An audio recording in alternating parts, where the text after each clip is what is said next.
Welcome again to Math and English Sessions with City and Gills. I am Brittany Henderson. And I am Tamika Lodge-Fenton. All right, so today we're looking at some stage 3 subtraction with mixed numbers and regrouping. So let's start off with a recap. Jason and Miguel bought 2 pizzas. Miguel cuts his pizza in 2 equal slices, while Jason cuts his pizza in 4 equal slices.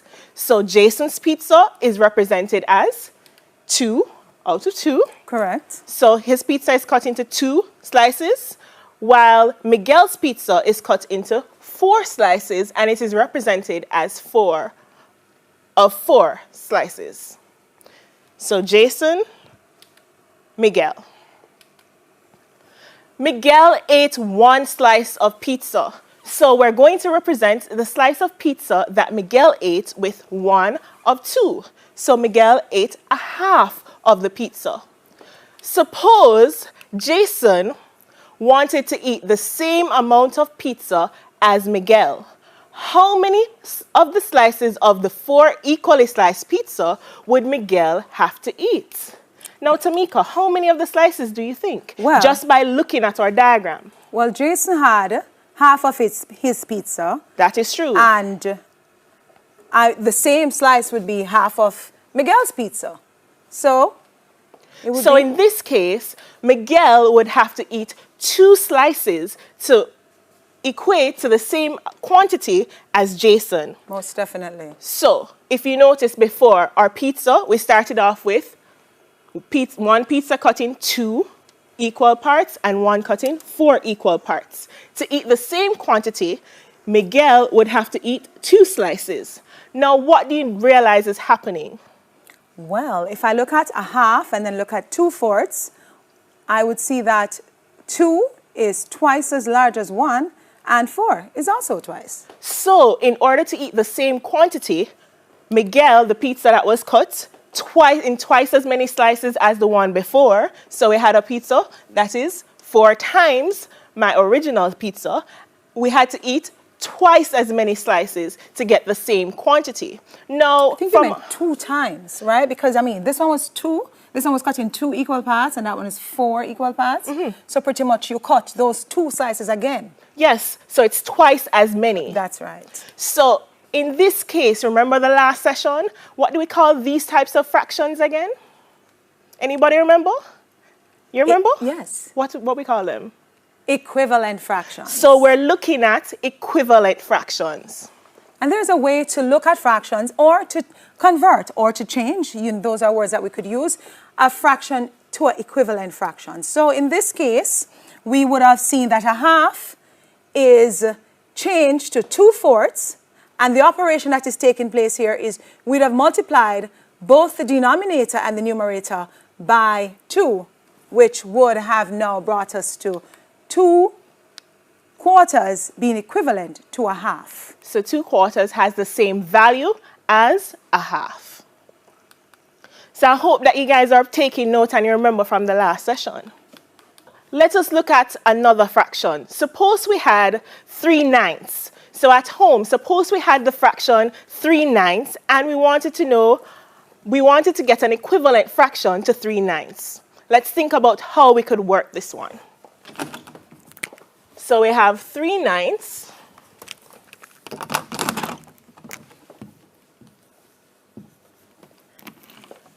And we want to form equivalent fractions with 3/9. So let's look at a few fractions. And I want for you to help me out here, Tamika. Sure. So Sorry 3/9 would be the same as 1/27. Okay. Or 1/12. Or 1/6. Or 1/3. Now remember what we went through a while ago with our equivalent fractions. Let's see if we could apply that to this scenario. So first, let us look at the 9, which is, that means that this whole have been divided into 9 equal parts. That is correct. Now, is there any relationship being seen with the 9, the 27, the 12, the 6, and the 3? Are you seeing a relationship? if you said they all have a factor of 3. 3. Okay, good. So that's one way to look at the fractions and see if there's any relationship. Now, what would we have to do with something that was divided into 9 equal parts to get it to 27 equal parts? Okay, so if you said if we multiplied 9 by 3, we could get 27. However, if you did something to the denominator of a fraction, you also have to do it to the numerator. So 3/9. Now remember, we're finding an equivalent fraction for 3/9 to see if any of these matches or is equivalent, not match, but is equivalent to 3/9. So if we multiply them both, we would get 9. 3 times 3 is 9. 3 times 9 is 27. So just remember our example with the pizza, where the pizza slices were twice as many as Miguel had twice as many slices as Jason. So 9/27 is the equivalent fraction for 3/9. So we know that 1/9 would be too small. Too small. So let's check 1/12. Now, can we do anything with 9 slices? Or let's say it's pizza. 9 slices to make it into 12 slices? No. No, 9 really isn't a factor of 12, so I can't make it. Well, 12 is larger than 9, so we can take this one out. Now, what about 1/6? Maybe. Let's see. Can I do anything with 9 to make it into 6? No. All right. So let's see what about 3? What operation can I carry out on 9 to make it into 3?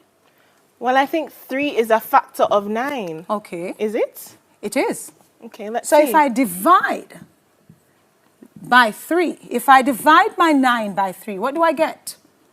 3. But I also have to do it to my numerator, because I can't just cut up the whole thing and it doesn't affect the part that I'm considering. So 3 divided by 3 gives me 1/3. 1/3. So let's review again. 3/9 is equivalent to 9/27, and 3/9 is also equivalent to 1/3. So the question was asked, which of these fractions is equivalent to 3/9? And our answer would be 1/3. 1/3. Now let's look at a quarter, subtract 1/8. So our first fraction is divided into quarters, and we're subtracting 1/8 from a quarter. Now, are our denominators the same? Are we taking from the same whole? So let's look at it again. So we have a whole. That whole can be divided into 4 parts, and we call each part a quarter. That same whole can be divided into 8 parts. Each of those parts are called an eighth. Now, we're subtracting 1/8 from a quarter. Let's see what that looks like. So we have our quarters. Go ahead. And we have our eighths. How many eighths make 1 quarter? Now, from our diagram here, we can see that 2/8 is equal in value to 1 quarter. Okay. Now, remember when we did the last lesson, we looked at how the denominator tells us something. So in this instance, I remember telling them that the larger the denominator, the smaller the proportion, or the smaller the part. That would be correct. So 1/4, having known that now, would be the larger part than 1/8. So you would definitely need more eighths to make a quarter. And in this case, you would need 2/8 to make 1 quarter. So now let's rewrite this, but with looking at the whole cut in eighths. So now we have an equivalent fraction. So a quarter is the same as 2/8. So it's 2/8 subtract 1/8. Now that our denominators are the same, we can go ahead and subtract our numerators. So 2 subtract 1 will leave us with 1. And as a fraction, that is represented as 1/8. And simply said, if you have 2 of something and you take away 1, you clearly will have 1 left. So 2/8 take away 1/8, you have 1/8 left. Now let's explore. Jamie is getting 1/8 yards of fabric for a dress needing 9/5 yards. She wants to know how much fabric will be left over.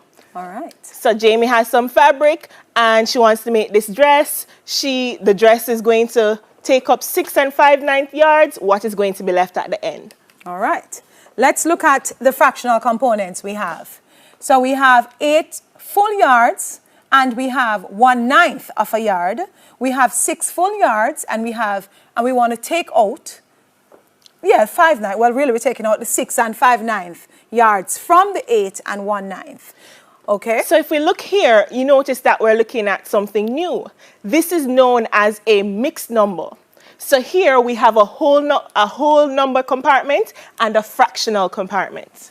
So it's known as a mixed number. So a mixed number simply is, as you can see, you have a whole number compared with, it's not compared, but it has both a whole number and a fractional part. Now, let's do some subtraction. So let's look at this diagrammatically. What does 8 1/9 really look like? So we have, as we said, 8 full holes. So it's 1, 2, 3, 4, 5, 6, 7, 8 holes. And we have a fractional piece, which is going to be, in this case, our fraction is broken up into ninths. So we have 1/9. So it is 8 and 1/9. Right, and now you're subtracting from that 8 1/9, 6 5/9. So as you can see, those 6 bars represent your 6 whole, and then you have a fraction of that whole, which is 5/9 of a whole. Now what do we do? Now in this case, if you remember, the fraction we started off with was 8 1/9 subtract 6 5/9. Let's take a closer look at our fractional components. Can we get 5/9 from 1/9? So if I have 1 of something. Yes. And I want to give you 5 of that same thing. So yes. I have a fraction of a pizza. Yes. My pizza was cut in 9 slices. I have 1 slice left. Yes. And you want 5 slices. Yes. Is it possible for me to give Brittany 5 slices out of my 1 slice?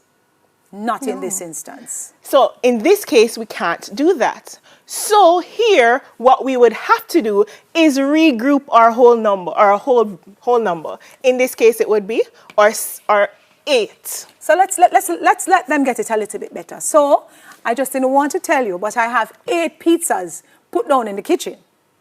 So I can give you the 5/9 if I go for one of those pizzas. And do what with it? So I'm going to now show you that I have 9 other slices. Okay. So if I now do this, my marker is not so well right now. So if I take one of my pizza from the kitchen, how much would I have left in the kitchen? I would have 7. All right. So now I come and I want to check how many slices I have in the new pizza. So I have 9 out of my 9 slices, because that pizza, nobody ate anything out of it. So I have my whole pizza. So now what I've done, I've regrouped my whole pizza in a fractional representation. And I'm going to have to combine it with the 1 slice that I have, because I've eaten enough and I'm full. All right, so my 9 plus 1 will give me 10. So I have 10 slices of pizza, because now I would have regrouped one of my whole pizza and written it and now represented in 9 single slices, out of which is still my whole.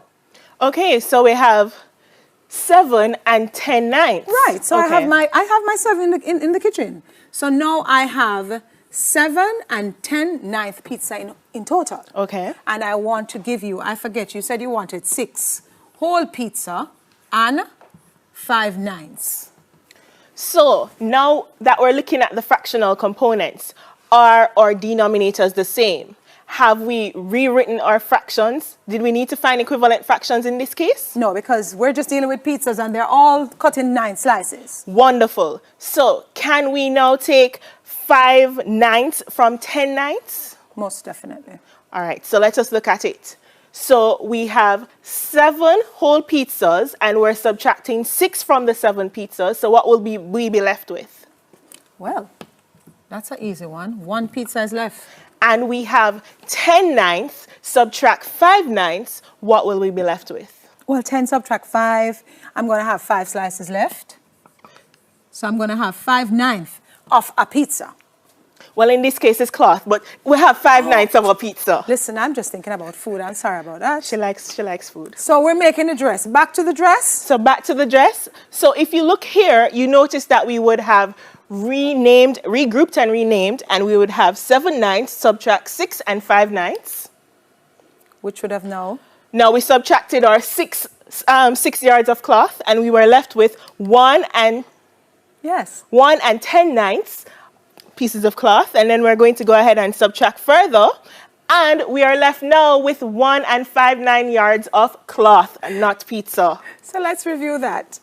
You had 8 yards. You went and bought 8 and 1/9 yards of cloth. That is correct. Your dress that you wanted to make required 6 and 5/9 yards of cloth. Yes. After making the dress, you would have been left with 1 and 5/9 yards of cloth. I wonder if that can make anything. Not a thing. Okay.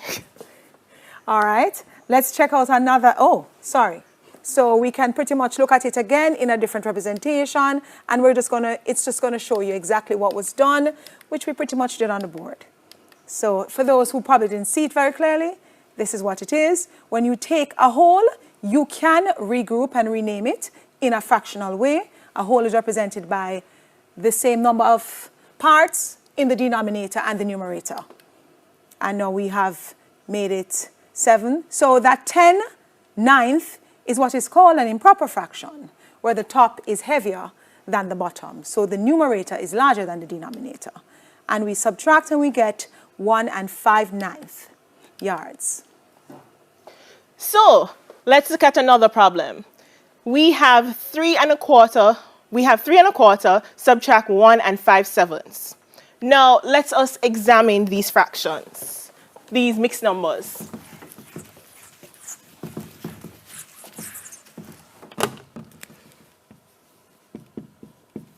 3 1/4 subtract 1 and 5/7.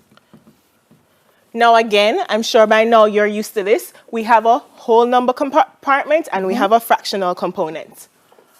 Are the fractional parts that we're looking at, are they the same?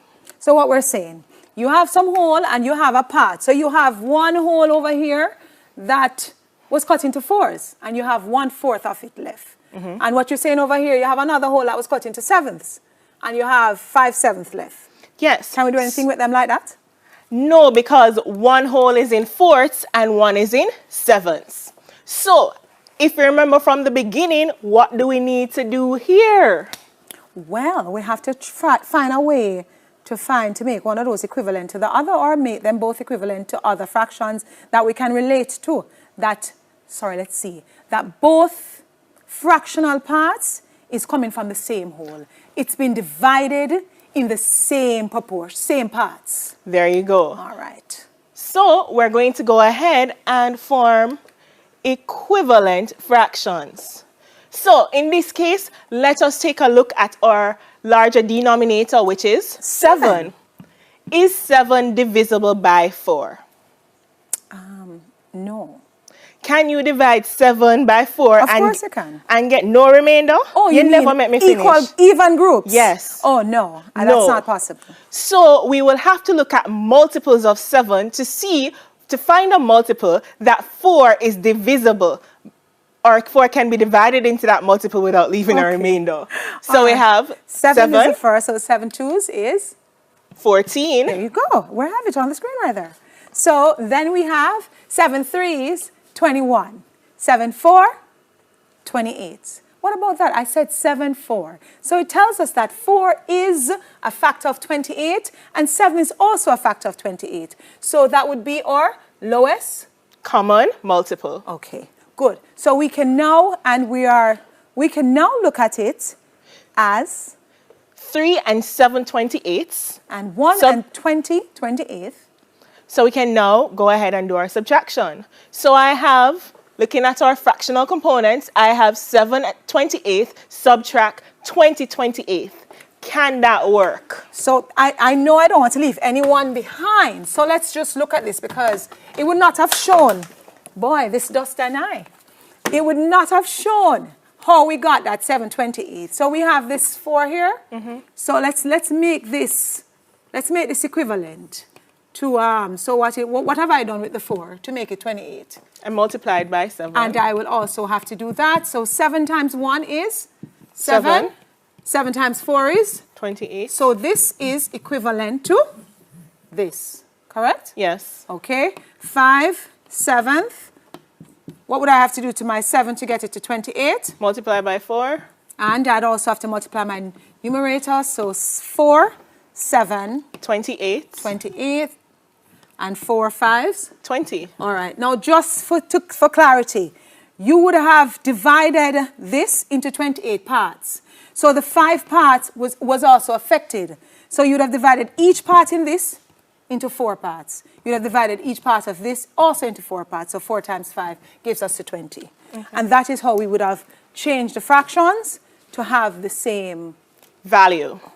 Well, in essence, the same whole. Right, they're from the same whole. Yes. So they have both been divided into 28 parts. And now we can operate with them like that. So the same concept as we previously spoke about, 7/28. I cannot take away 20/28 from 7/28. Therefore, I will have to take one of my whole and regroup it and rename it as 28/28. Look at that. And then I would combine it with the 7 that I had. And that would have given me 35/28, which is also, as I said to you, it is a improper fraction. And I would subtract the 20/28 from it, which would give me 2 take away 1 gives me 1, and 35 take away 20 gives me 15. So my answer would be 1 15th 28th. Schools not out. Please remember, thank you, for continue to prepare for your exams.